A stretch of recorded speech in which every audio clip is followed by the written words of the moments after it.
It's a pleasure for me to help Nan in Putnam County. Nan is someone who I think is going to be a breath of fresh air because she's a fiscal conservative and someone who understands that we need less government, not more government, to be the solution for the future.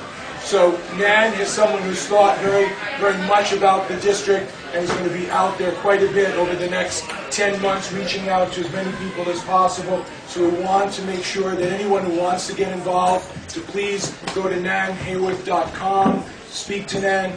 Please feel free to ask any questions because Nan is someone who I know will take the time to answer those questions. So without further ado, I want to introduce a doctor, a businesswoman, and our next Congresswoman, Nan Hayworth. Yes.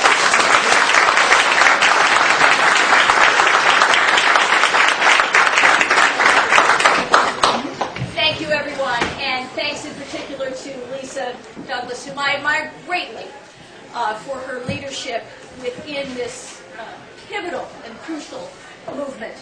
And Lisa's daily emails are fascinating compendia that I hope everybody gets a chance to read. They are well worth your time. And congratulations to my fellow candidates who are here tonight, Greg Ball, for success.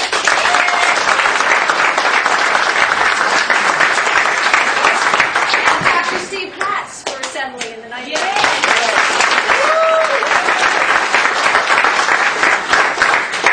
About an hour ago, I was in Mayapack, and I was on Route 6, and I was at the stoplight. And I looked a little bit to my right, and there was a historical marker. And as you know, the Northeast is well populated with historical markers. This is a place of rich history. We are making history today, tonight, as we speak. This particular marker honored Sybil Ludington. And Sybil Ludington was a woman who, on April 26, 1777, rode throughout this district, throughout this county, to alert the citizenry to the dangers that the British were imposing upon them. There was a battle going on in Danbury, Connecticut, and she warned the local populace, who went on, of course, to join the uprising of the Revolutionary War. Sybil's ride occurred 1 week after the Battle of Lexington and Concord, which was the first American victory in the Revolutionary War. And how resonant that is for us today. The state of Massachusetts, as we all know, is about to undergo the next Battle of Lexington and Concord in this new American Revolution. Scott Brown is running for the U.S. Senate, as you know, and he's not running for Ted Kennedy's seat. He's not running for the Democrat seat. He's running for the people's seat.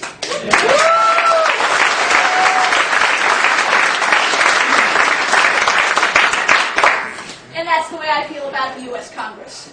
We need to take back the U.S. Congress for the cause of the American people. This is the greatest democracy ever to exist in the history of the world. And that American exceptionalism is due to the fact that our Constitution, the Constitution that was signed, as we all know, 9 years after Sybil's ride, was founded on the principles of freedom, economic and personal freedom, to follow our consciences, to earn and to save and to invest as we saw fit. And that is how this country became the great and magnificent country that it is. I am honored to join you tonight as we pursue the next American Revolution. We are at a pivotal point in our nation's history. It has never been so clear, in my lifetime certainly, that there is a threat from within our own shores, to the very democracy that has defined us and that has advanced us and that has put us all here tonight. So I'm honored to join you. As Joe has said, I am absolutely a proponent of smaller government, of limitation in the size and scope of the federal government, consistent with what was defined in our Constitution. It is being trampled upon today. I intend to go to the Congress and preserve it, and promote it, and preserve those freedoms, so that people like Mike, with whom I'm sitting at our table over here, will have a future that is as bright as the one that was bequeathed to me when I was at Mike's age. So I thank you for what you are doing. I thank you for allowing me to join you. And I am eager to take your questions. I know there are probably many that you have. So please. Yes, sir. What do we do if this health care goes through as far as notification, repeal, Right. etc.? Right. Well, as you know, Chris Chicola, everybody on Chris Chicola's list for the Club for Growth. Anyway, I'm a member of the Club for Growth, and that, of course, is one of the organizations that is a strong advocate for smaller government. And he has started a movement called Repeal It. Every challenge that can possibly be leveled against this bill will be leveled. The constitutionality of a bill that follows the lines that certainly are the ones we've heard about, of course, as we all know, the transparency that was promised during President Obama's campaign for president has somehow not come through. So we only have ideas based on what people are kind of letting under the transom, if you will. But if it takes the form that it sounds as though it will take, I'm sure the constitutionality of this bill will be challenged, and it should be, and I will be active in that process. Absolutely. Nan, what's your position on term limits? Mike and I were just talking about that. Mike's a member of GO. I understand the concept of term limits. I would not object to being term limited.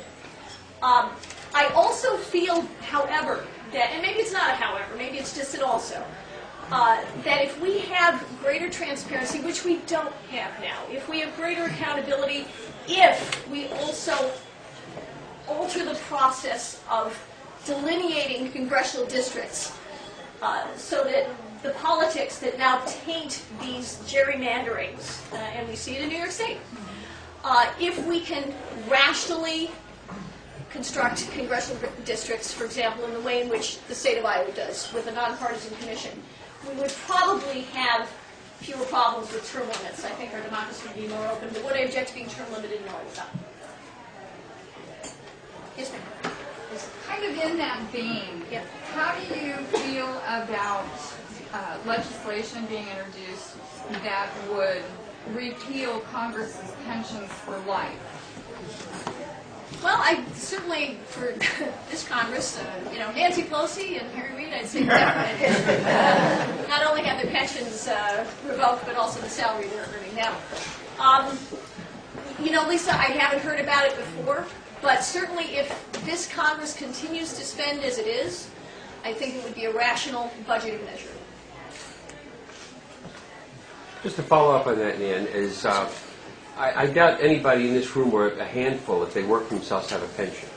I think the whole concept of the pension is a 20th century concept. It's what's buried GM. Yes. It's buried school systems, and it's a great expenditure that I think really has to be addressed and say, you know what, like the rest of us, have a 401k and fund your own life. Right.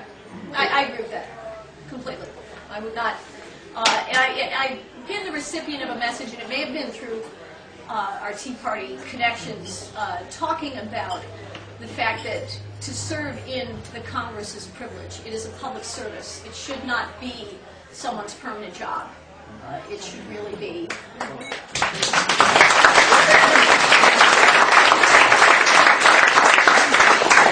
We're here to serve you, not the other way around. Yes, My sir. question, and I'm going to ask of all three. I just want to know your position, regardless of what it may have been in the past, on the separation of the soul and the body of an unborn citizen here in the country. Yes, sir.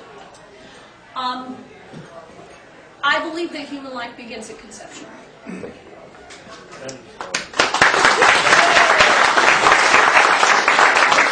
I know it does, so.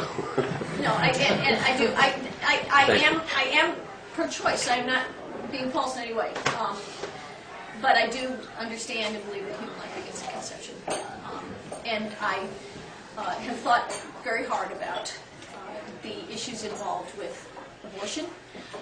It is not easy. It's not, I think, as straightforward as all of us would like it to be. I think it should be rare. I think it should not be used as birth control. And I don't think it should occur late in pregnancy.